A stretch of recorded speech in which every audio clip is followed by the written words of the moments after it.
Evet, bu seyir. Verilənlər bazası testlərinin izahlarına baxacağıq indi. Koderadan. 9.1-dən ilk sualdır. İki verilənlər bazasının hansı cədvəllər arasında birin birə əlaqəsi var?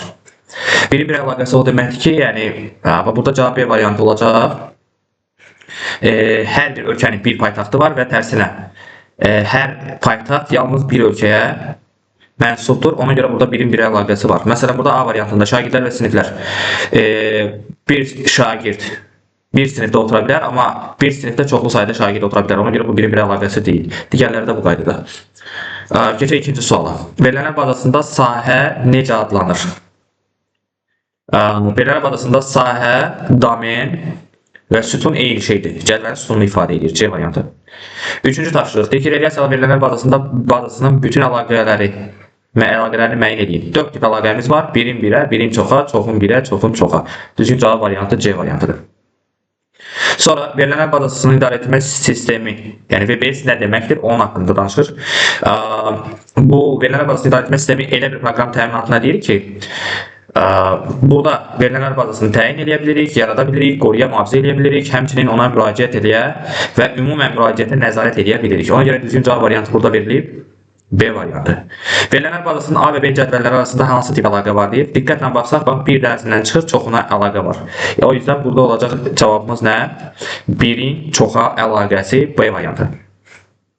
Sonra keçək 6-cı tapşırıqda. 6-cı tapşırıqda deyir ki, şagirdlər cədvəli soyadı, adı, atasının adı, təvəllüdü, şəxsiyyət vəsiqəsinin nömrəsi, məktəbin kodu, sinif sahələrindən ibarətdir.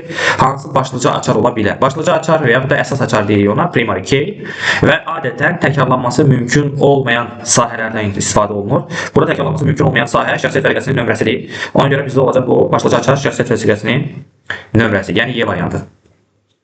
Sonra 7-ci tapşırığa keçid alaq. 7-ci tapşırıqda verilənlər bazası nədir deyə soruşur. Verilənlər bazası əslində tərif belə veririk. Struktur konkret sxemə uyğun gələn verilənlər yığınına verilənlər bazası deyilir. Burada o tərif yoxdur. İnformasiyanın saxlanması ilkin emalı və axtarışın təmin edən verilənlər yığınıdır. Bu ola bilər. Digərlərini də oxuyaq. Struktur müəyyən sxemə uyğun gələn verilənlər yığınıdır. Müxtəlif sxemə deyir. Burada müxtəlif yox, konkret sxemə uyğun olsaydı cavab olardı. Hər hansı bir obyekt haqqında biliklər toplusu deyil. Hər hansı obyektin strukturu haqqında biliklər toplusu deyil. Verilənlər haqqında biliklər toplusu ümumiyyətlə deyil. Düzgün cavab A variantı. Sonra başlıca açar nədir? Başlıca açar avtomatik sıralama xüsusiyyəti olan və təkrarlanmanın qarşısını alan açarlı sahəyə deyirik. Burada da düzgün cavab C variantı olacaq. 9. Deyir ki, tutaq ki, sizə aşağıdakı məlumatları göstərə bilən verilənlər bazası yaratmaq tapşırılır. Kompüterə maraq göstərən bütün uşaqların yaşları, deməli, dərsliyə maraq göstərən şagird qızların adlarını, günəşlə məşğul olan oğlanların soyadlarını.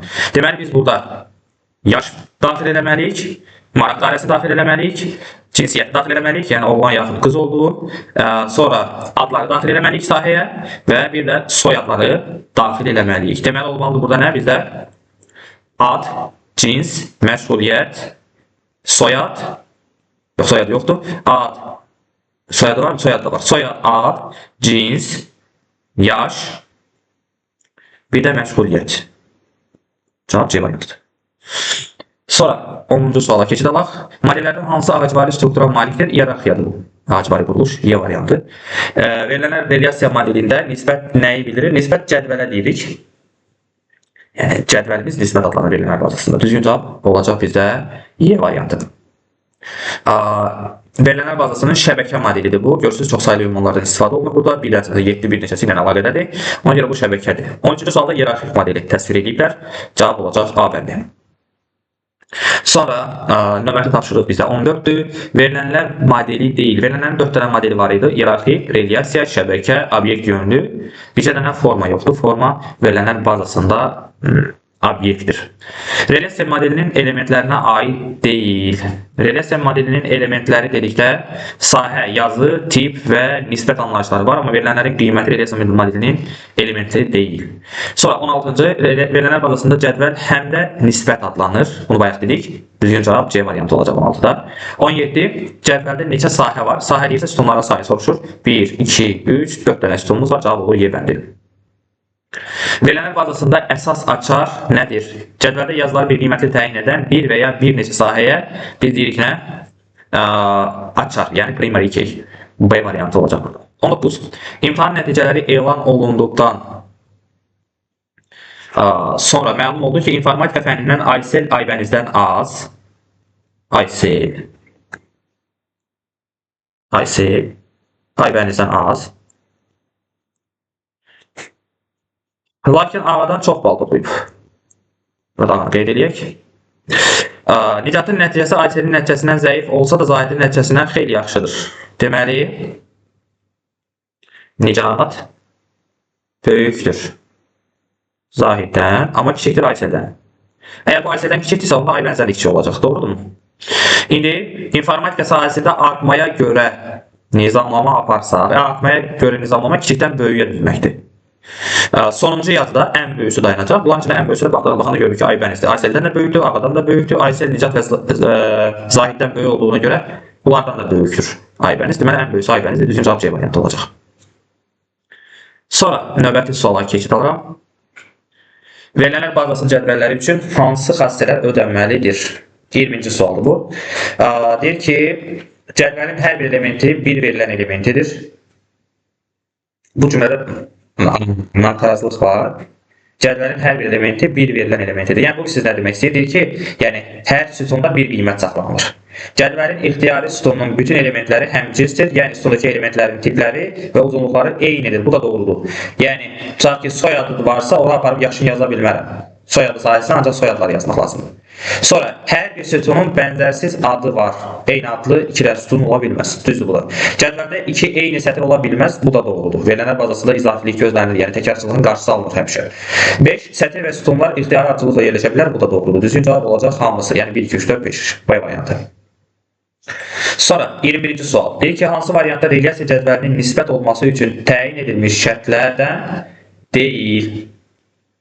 Cədvəlin açar sahəsi olmalıdır, düzdür bu. Cədvəlin bütün sütunları eyni struktura malik olmalıdır. Xeyr. Cədvəlin bütün sütunları eyni tipdə, eyni strukturda olmaq zorunda deyil. Fərqli. Yaş ayrıdır, ad ayrıdır, soyad ayrıdır. Ona görə cavab olacaq bizdə B variantı. Sonra keçid alıram 22-ci sual. Deyir ki, aşağıdakı əməliyyatlardan hansında cədvəlin strukturu dəyişməz? Cədvəlin strukturu. Deyir ki, yeni sahə əlavə olunanda bir dənə sütun əlavə edilirsə struktur dəyişir. Hər hansı sahəni siləndə, yəni bir dənə sütun azalır, yenə cədvəl dəyişir. Sahənin tipini dəyişəndə yenə də cədvəlimiz dəyişəcək. Məsəl üçün, yaşlı ədədlərdirsə, onu soyad edəsəm, ya da mətn tiplə çevirsəm, artıq yeni cədvəl almış olacaq. Yazının, sahənin adını dəyişən zaman bu da elədir. Məsələn, deyək ki, soyadı adla əvəz edəsəm, dəyişib. O zaman sahənin adını dəyişəndə nə olacaq? Struktur dəyişəcək. Yeni yazı əlavə edəndə yeni sətirlər əlavə edirik sadəcə olaraq. Bax, indi aksesi açaq.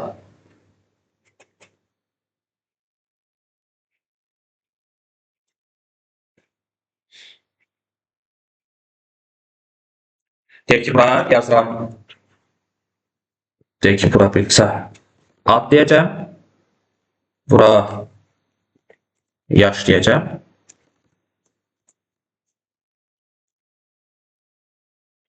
Və belə bir şey yazacağım. Deyək ki, adı yaşı 5'dir. 5'dir. Burada adı B'dir. Burada 20'dir. İndi diqqətlə baxsaq, görərik ki, burada yəni sətirlər əlavə edirik, geçərək cədvəl böyüyür, amma ümumi strukturu dəyişməz olaraq qalır. Ona görə cavab olacaq burada. Deməli, nə? Y variantı. Yeni yazı əlavə edən zaman. 23. Relyasiya modelində nisbətin üzərində müəyyən xassələr olur ki, hər hansı cədvəlin nisbət hesab olunması üçün onların ödənilməsi mütləqdir. Bu xassələrə aşağıdakılardan hansılar uyğundur? Eyni qiymətli əsas açara malik bir neçə sətir ola bilməz. Bu düzdür. Cədvəldə təkalanan adla sütun ola bilməz, bu da düzdür. Cədvəlin bütün sətirləri eyni struktura malik olmalıdır, düzdür. Məsələn, bax, buradakı cədvələ fikir verin. ID-si, adı, yaşı, maaşı. Yenə ID, ad, yaş, maaş. Fərqli şey ola bilməz. Cədvəldə təkalanan sətir ola bilməz, bu da düzdür. Cavab olacaq Y variantı hamısı. 24. Doğru olmayan mülahizəni müəyyən edin deyir. Akses proqramında cədvəli verilənlərlə doldurmazdan əvvəl onun strukturunu müəyyən etmək lazımdır. Bu düzdür. Akses proqramında cari yazının redaksiyası başa çatandan sonra verilənlər avtomatik yadda saxlanılır. Düzdür. Akses proqramında eyni sütunda müxtəlif tipli verilənlər saxlamaq olar, olmaz. Bu da cavab C variantıdır. 25. Hansı əməliyyatlar cədvəlin strukturunun yaradılması və dəyişdirilməsi zamanı həyata keçirilir? Sahələr əlavə olunur, düzdür. Yazılar yenilənməsi yoxdur, yazının silinməsi yoxdur. Seçilməsi və virtual cədvəlin yaradılması da yoxdur. Deməli, hələ ki yalnızca 1 var. Sonra sahələrin silinməsi aiddir. Sahələrin tipinin müəyyən edilməsi aiddir. Yəni biz bax burada cədvəl yaradan nə etdik? Adını qoyduq, tipini təyin etdik. Sonra başladıq doldurmağa. Yəni burada da onu deyir. Yaradılması və dəyişdirilməsi zamanı əsas olaraq fikir veririk. Adını dəyişdik. Sahələrin təsvir edilməsi bu da var. Sonra verilənlərin qruplaşdırılması yoxdur. Müəyyən qrupa atılmaq heç bir yoxdur. Düzgün cavab olacaq A bəndi. 26. VBS-in əsas funksiyasına aid deyil. VBS-də nəyimiz var? Deməli, verilənlər bazasının yaradılması bizdə yoxdur. Aid deyilisi bu var. Cədvəlin yaradılması aiddir. Sonra verilənlərin vizuallaşdırılması aiddir. Cədvəllərin normallaşdırılması VBS-in funksiyası deyil. Cədvəllər ona görə normallaşdırılır ki, təkrarsızlığın qarşısı alınsın. Normallaşma qaydaları bunun üçündür. Ona görə bunun funksiya ilə, yəni VBS-in funksiyası ilə əlaqəsi yoxdur. Cavab olur deyil. Doğru müalicəni müəyyən edildir 27-də. Cədvəldə təkrarlanan sətirlər ola bilməz. Düzdür bu? 1. Cədvəldə təkrarlanan adla sütunlar ola bilməz. Bu da düzdür. Cədvəldə təkrarlanan adla sütunlar ola bilər. Səhvdir. Cədvəlin sətirləri müxtəlif struktura malik ola bilər. Səhvdir. Bayaq dedik niyə? Cədvəldə sətirlərin ardıcılığı istənilən qədərdə ola bilər. Düzdür. Cədvəlin və sahənin adının uzunluğu 64 simvoldan çox ola bilməz. Bu da düzdür. Deməli 1, 2, 5, 6 A variantı. Aksesdə yaradılan faylın uzantısı. Bax, iki tip uzantıdan istifadə edə bilərik. A, C, C, D, B, bir də M, D, B. Bu iki genişlənmədən istifadə edirlər adətən. Adətən yəni ümumiyyətlə əslində yəni aksesdə budur. Tekst sahəsində simvolların sayı maksimum nə qədər ola bilər? 255 dənə ola bilər. A variantı. Sonra 30-cu sual deyir, birin birə əlaqəsi. Deməli, belə əlaqə zamanı bir cədvəlin bir yazısı, o biri cədvəlin yalnız bir yazısı ilə əlaqələnir. Bu ən sadə əlaqədir və ondan az hallarda istifadə olunur. Bu birin birə əlaqəsidir. 1-ə B. 1-ə B uyğun olan variant bizdə deməli A olmaz, bu getdi. A, Y getdi, bir də D getdi, bu ikisi qaldı. 2-yə hamısı uyğundur, 2-də hamısı da A-dır, 3-ü yoxlayaq biz. 3-ü. Biri də D1, biri də C. Çoxun birə əlaqəsi C-ni yoxlayaq. Bu birinci cədvəlin çoxlu yazısı, ikinci cədvəlin bu çoxun çoxu əlaqəsidir. Ona görə bu olmur. D ilə olacaq. Birinci cədvəlin çoxlu yazısı, ikinci cədvəlin bir yazısı ilə əlaqələnir. Bu birin çoxu əlaqəsidir. Daha doğrusu çoxun birə. Çoxun birə əlaqəsidir. Üçü. Deməli, bu üçüncü. Düzgün cavab variantı olacaq B variantı. Sonra 31. 31-də bizə deyir ki, aksesdə cədvəllərdə milyonlarla yazı saxlamağa və onları sürətlə emal etməyə kömək edir. Bu düzdür. Akses proqramında məlumat cədvələ daxil olunduqdan sonra avtomatik saxlanmır. Saxlanır. 2 səhvdir. 2-nin olduğu variantları çıxaq. Bir daha variant qalacaq. Y variantı. Sonra 32. Akses proqramında cədvəli verilənlərlə doldurması əvvəl onun strukturu müəyyən olunur. Bir düzdür. Birin olmadığı variantları çıxaq. Çünki bir mütləq doğrudur. 2 görürsünüz ki, 3-də də var. Ona görə heç ona baxmıram. Sonra gəlib 4. Akses proqramında cədvələr arasında sorğular əsasında sorğular hazırlanır. Bu doğrudur. 1, 2, 4. A variantı da getdi. Sonra 5-ə baxaq. Akses proqramında verilənləri əyani formada təsvir etmək üçün forma obyektindən istifadə olunur. Bu da doğrudur. Sonra onda bu da doğrudursa cavab Y variantı olacaq da, hatta bu səhv olur. Sonra keçid alıram 33-ə. Hansı obyektsiz verilənlər bazası mövcud ola bilməz? Söhbət relyasiyalı verilənlər bazasından gedirsə cədvəlsiz ola bilməz. Cavab C. 33-də. Sonra 34. Bu bizdə forma obyektidir. Baxın. Tek ki, bura bir dənə C dəyişəni yazaq, burada bir dənə 10 yazaq, ya da 100 yazaq, burada bir dənə D dəyişəni, burada 10 eləyik. Və daha sonra gəlirik bura, yaradaq forma. Cədvəl əsasında forma yaradacaq. Bax, bu bizdə formadır. Burada bax, aşağı hissədə rekord yazıların sayını göstərir. Bizdə 4 dənə burada şey var, sütun. Cədvəlin özünə də baxsaq, görürük ki, yəni 4 dənə sətirimiz var. Hər sətir bir dənə belə bu şəkildə göstəriləcək. ID-si, adı, yaşı. ID-si, adı, yaşı. Məsələn, bax, ikinciyə keçirəm. ID-si, adı, yaşı. ID-si, adı, yaşı. Bu da onu göstərir bizdəki, yəni 4 dənədir. Bu da 5-ci boşda artıq. Keçid alıram növbəti suala. Burada oldu formanın B variantı. 35. Verilənlər bazası fraqmenti verilənlər bazası idarə etmə sistemlərinin əsas funksiyaları hansılardır? Verilənlər bazasının strukturunun yaradılması, deməli, bu aiddir. Verilənlər bazası verilənlər doldurulması, düzdür. Verilənlər bazada olan verilənlərin redaksiyası, bu da düzdür. İnformasiyanın vizuallaşdırılması, bu da düzdür. 1, 2, 3, 4 Y variantı. Doğru mülahizəni müəyyən edin. 36-cı sualdır. Deyir ki, Excel cədvəllər arasında relyasiyalı əlaqələr yaratmağa imkan vermir. Bu düzdür. Belə əlaqə vasitəsilə lazım təklanmasından qaçmaq olur. Bir doğrudur. Bir doğrudur. D variantı çıxır bir dənə. Qalan hamısında var. 2 yəqin ki doğrudur. Access cədvəllərdə milyonlarla yazı saxlamağa və onları sürətlə emal etməyə imkan verir. Düzdür. Access onlarca istifadəçinin verilənlər bazası ilə eyni zamanda işləməsinə imkan verir. 3 də düzdür. Bircə saniyə eyni zamanda. Bu zaman hər bir istifadəçi başqalarının bazaya daxil etdikləri dəyişiklikləri dərhal görə bilir. Bu da düzdür. 3-ün düz olduğu variant ümumiyyətlə yoxdur. Onda yəqin ki, hamısı düz olacaq. Bax, Access proqramında cari yazım redaksiyası başa çatandan sonra avtomatik saxlanılır. Bu da düzdür. Access proqramında cədvəllər əvvəlcədən təyin olunmuş struktura malikdir və eyni sütunda fərqli tipli verilənlər saxlamaq olmur. Düzdür. Access proqramının cədvəllərində birbaşa hesablamalar aparmaq olmur. Bunun üçün sorğulardan istifadə edilməlidir. Düzdür. Verilənlər bazasında müxtəlif cədvəllərdə olan verilənlər birgə istifadə etmək olur. Bu da düzdür. Əlaqələndiriciliklər relationshipslə. Cavab olur C. 37-ci sual. Deyir ki, verilənlər bazasında filter komandası tətbiq edilərsə, nə baş verəcək? İndi bunu tapmaq istəyiriksə, filtrdə həmişə müəyyən bir şərt qoyulur, həmin şərti ödəyənlər tapılır. Məsələn, burada deyək ki, gəlirəm bura. Bura biz filtr tətbiq edə bilərik. 2 filtr. Məsələn, bunları saxlayacaq. Ancaq bunlar qaldı. Yəni, müəyyən şərti ödəyən yazılar qalacaq. Cavab olur D variantı. 30.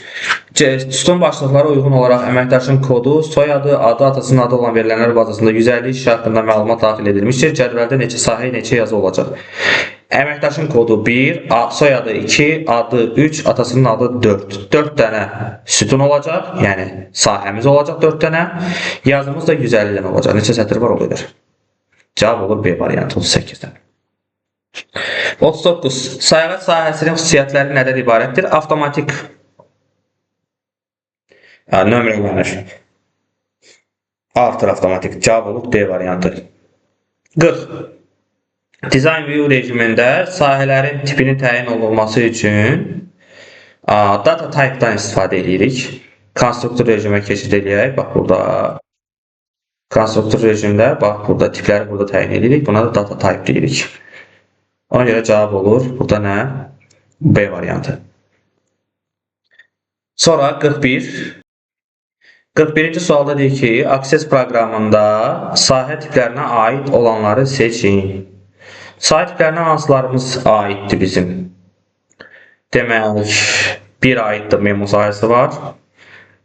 Simbol yoxdur. Hyperlink var. Sonra currency var. Bir də data time var. Scientific'də yoxdur. Bu da yoxdur. Deməli, 1, 3, 4, 6 Y variantı. 42-ci sualdır. Cədvəllər, sorğular, formalar, hesabatlar. Müəyyən formada tərtib olunaraq ixtiyari verilənlər toplusunun əks etdirilməsi və çap deyirsə artıq açar sözümüz var, hesabatdır bu. 4-ə A uyğun olacaq. 4-ə A uyğun olan bir budur, bir də budur. Geri qalanları çıxdıq.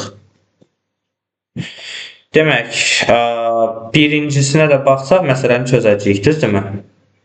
Table-a uyğun olan hansıdır? Birə D uyğun olacaq da, məlumatların daxil edilməsi və ona baxmağı təmin etmək üçün istifadə olunur. Birə D, 2-yə B, query, sorğular. Müəyyən şərtə uyğun olanları tapırıq, düzdür? Bircə saniyə. Müəyyən mövzuya aid verilənlər toplusudur. Verilənlər ayrı-ayrı sahələrdən təşkil olunmuş yazılarda burada bu A uyğundur, C uyğundur birinciyə, table'a, cədvələ. Ona görə cavab olacaq Y variantı burada. Düzgün cavab olur Y. Sonra bunu elə onun üçün işarə eləmişdim. Daxil edilməsi və ona baxmağı təmin etmək üçün formada da istifadə etmək olur.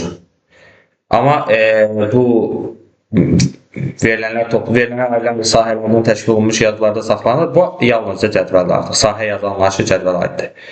Sonra 43. Cədvəldəki məlumatlara baxış və eyni məlumatların yeni məlumatların daha doğrusu daxil edilməsi üçün nəzərdə tutulan Access proqramının görünüşü hansıdır? Design View'da bax bu. Devam. Datasheet View adi cədvəl verim formasıdır. Design View'da konstruktor rejimdir. Bizdə olacaq bu. Design View. Sonra 44.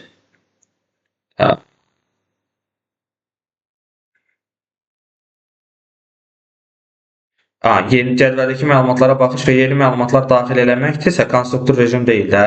Bax, konstruktor rejimlə digərinin fərqi nədir? Burada baxırıq, yeni verilənlər daxil edirik. Konstruktor rejimdə isə Design View'da isə biz ancaq adı və tipini dəyişə bilirik. Burada bir də sorğular filan verə bilirik. Məsələn, onu nizamlaya filan bilirik. Bu heç. Amma yəni ümumi götürsək, bizdə bu daxil eləmək məsələsi varsa bu datasheet view'dur. Bu A variantı. 44. Verilənlər bazasında hansı sahələr unikal sahələr adlanır? Qiyməti avtomatik xüsusiyyət malik olan sahə yox. Unikal sahədirsə deməli təkrarlana bilinməyən, qiyməti təkrarlana bilməyən sahələrə deyirik də biz. Unikal sahə. 44C. VBS-lərə aid olanları seçirik. Access var. Yukon var. Bir də MySQL var da 1.3.4. C variantı. VBS-ləri seçin deyir. Deməli, olacaq bizdə Oracle. Bu yoxdur. Deməli, Paint yoxdur. Paint-i çıxaq. OpenOffice Datasheet bu var. Bu var. Bu var. Python proqramlaşdırma modeli yoxdur. 1.2.5 A variantı. Sonra hansı əməliyyat yerinə yetirilsə belə cədvəlin strukturu dəyişilməz olaraq qalır. Baxın, sətir silsək, sətir əlavə eləsək struktur dəyişmir. 1 olacaq, 3 olacaq. Sahədə bir neçə müxtəlif tipli bütün sütun silindikdə bu silinəcək. 1-dən 3 deyiləcək, Y variantı. Users cədvəlinin görünüşü verilmişdir. Hansı fikirlər doğrudur? Users cədvəli 2 yazıdan ibarətdir. Users cədvəli bax budur. 2 yazı deyil amma. Bir budur, bir budur, bir də budur. Ona görə bu səhvdir. Bir səhvdir. Sonra Users cədvəlində 3 sahə mövcuddur. Bəli, ID, ad, soyad. 3 dənəsi mövcuddur. 2 doğrudur. 2-nin doğru olduğu variantları seçsək, ya B qalır, ya D. Country sahəsində 3 sahə mövcuddur. Xeyr, 2 dənəsi mövcuddur. Ona görə bu da səhvdir. 2 var, 3 yoxdur. 2 var, 3 yoxdur. Düzgün cavab variantı yoxdur heç variantların içində. Country cədvəli 2 yazıdan ibarətdir. Düzdür. Çünki country'də bax, biri budur, biri də budur. Users və country cədvəlləri bir-biri ilə əlaqələndirilir. Bu da düzdür. Deməli, düzgün cavab olmalıdır 2, 4, 5. Düzgün cavab variantı yoxdur burada variantların içində. Sonra 49. Şəkildə gördüyünüz cədvəl hansı görünüşə aiddir və nə üçün istifadə olunur?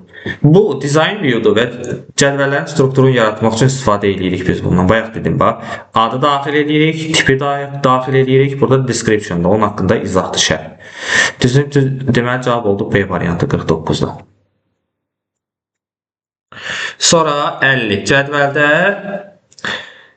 Adlar siyahısında N hərfi ilə başlayanların, N hərfi ilə başlayanlar üçün N-dən ulduz yazma. Ulduz bir, yəni çox sayı simvol əvəz edir, N-dən də başlayır. Düzgün cavab Y bəndi. 51. Sahəyə yalnız 2 məntiqi qiymətdən biri verilə bilərsə, bu yes no question-da məntiqi tip C variantı. 52. Deməli, birincisi şəbəkədir, ikincisi relyasiyadır, üçüncüsü iyerarxiyadır. Deməli, birinci şəbəkə 1-ə D, 2-yə A, 3-ə B. 1-ə D, 2-yə A, 3-ə B. 52-ci sual, cavab A variantı. 53. Cədvələ yeni yazı əlavə etmək üçün ulduz işarəsi olanı seçmək lazımdır. 53. A variantıdır. Sonra 54'də aşağıdakilardan hansı cədvəlin növbəti yazısına keçidi təmin edir? Növbəti yazıya keçid üçün bax B variantındakindən istifadə edirik. Bir yazı əvvələ keçmək üçün bundan, sonuncu yazıyı keçmək üçün bundan, ilk yazıyı keçmək üçün də bundan birincidən istifadə edirik. Sonra cari yazısından əvvəlki yazısına keçid təmin edir. 55'də olacaq C o zaman. 56'da birinci yazıya keçid üçün A variantından istifadə edirik. Bu dəqiqə izah elədim. Bu demək Dataşda keçək. Bunlardır bax. Bu birinciyə keçidi təmin edir. Bu sonuncuya keçidir. Bu bir sətir əvvələ, bu bir sətir axıra. Bu da ulduzla olan da şeydir. Yeni sətir yaratmaq üçün istifadə olunur. Sonra qaldı burada bizdə bir dənə nə? Cədvəl və sorğuların lazımi şəkildə çapa hazırlanması üçün çap deyirsə artıq hesabatdır. Başqa adı yoxdur. Yəni çaplar bir dənə hesabatdan sorulur. Düzgün cavab D variantı.